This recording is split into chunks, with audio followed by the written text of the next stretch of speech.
going on everyone, and welcome back to a brand new Star Wars Jedi Survivor video. And in today's video I'm going to be showing you how to create the Temple Guard lightsaber in Star Wars Jedi Survivor. I am going to be showing you two variants of this lightsaber. The only difference is the grip, because I know a lot of people don't like using the hermit components or can't use the hermit components, which I do use a lot of, and there is a reason for me using the hermit grip. It does work well for a lot of lightsabers, but I understand not everybody has it.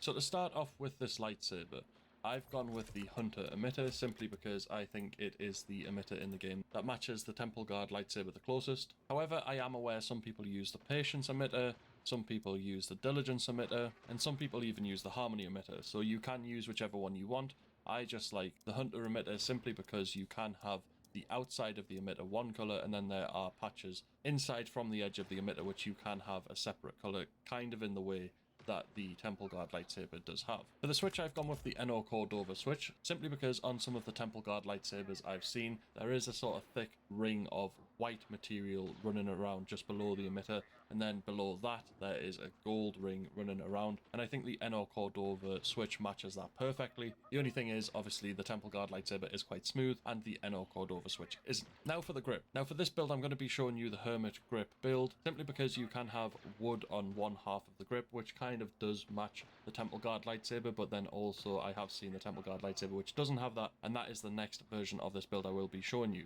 But for this one, the Hermit grip is what I've chosen. For the pommel, I've gone with the Rebel Hero pommel, but you can really choose whichever one you want. I do really like the Patience pommel. It is one I use a lot, so I would recommend that, but you can just use whichever pommel you really want to. Another good one probably would be the Diligence pommel, to get a sort of gold ring running around the middle of the lightsaber, but for me, I've gone with the Rebel Hero pommel. For the second part of the lightsaber, I've gone with the Hermit grip again, for the same reasons as before, the NO Cordova switch again for the same reasons, and the Hunter emitter for the same reasons as well. For the primary material, I've gone with plastoid white, since most of the Temple Guard lightsaber is actually white. For the secondary material, I've gone with electrum plated, to give us the gold material on the lightsaber like the Temple Guard lightsaber. For the accent, I've gone with plastoid red, to give us a red button on the lightsaber like some of the Temple Guard lightsabers I've seen do have. And then for the grip, I've gone with real wood, to give us that dark wood effect on half of the grip of the Temple Guard lightsaber. Like I said, I will be showing you another build of this saber. Leave your condition as pristine and select the yellow lightsaber blade,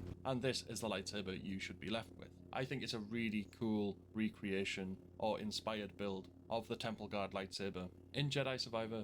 Obviously it's not perfect, but I still think it's a really cool build, and I would recommend giving it a go if you have all of the components available for this particular build. Now for the second build of the Temple Guard lightsaber, I've gone again with the Hunter emitter for the same reasons as the first build, the NO Cordova switch for the same reasons as the first build. Then for the grip, I've gone with the Centauri Kree grip in order to give us a sort of band of Imperial chrome running around the grip, which does match some of the art I have seen for the Temple Guard lightsaber, but I think it matches the lightsaber really well. Then for the pommel, I've gone with the Rebel Hero pommel again, but like I said before, you can choose whichever pommel you like. It really doesn't matter, it's just based on your preference. For the second part of the double-bladed lightsaber, I've gone with the Centauri Kree grip again for the same reasons as the first side. Then I've gone with the NO Cordova switch for the same reasons, and the Hunter emitter for the same reasons as the first build as well. For the materials for this, you still want a primary of plastoid white, a secondary of electrum plated, an accent of plastoid red, and a grip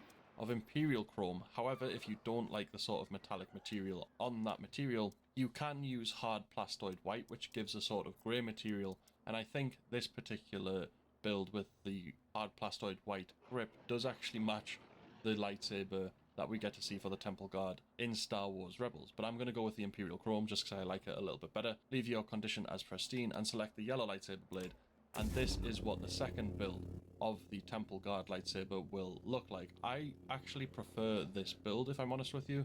I really like how we've got the gold band running around the switch, and then the sort of Imperial chrome band running around the grip, and the emitters encased in gold. I think it looks really cool. I think it looks very clean, and I think it is a good recreation of the Temple Guard lightsaber in Star Wars Jedi Survivor, but I have seen a lot of people build this lightsaber in a lot of different ways, so there is a wide variety of combinations of components and materials you can use to recreate the Temple Guard lightsaber. These two are just my favorites, but you may have your own opinion. And that is it for today's video, so please do let me know down in the comment section below what you think of my build for the Temple Guard lightsabers in Star Wars Jedi Survivor, and let me know which characters you would like to see me recreate in the future. If you have enjoyed the video, make sure to smash a like on it to show support for the game and the series on the channel, and if you are new to the channel, make sure to subscribe to be kept up to date with all future Star Wars Jedi Survivor releases. But other than that, we'll see you in the next video.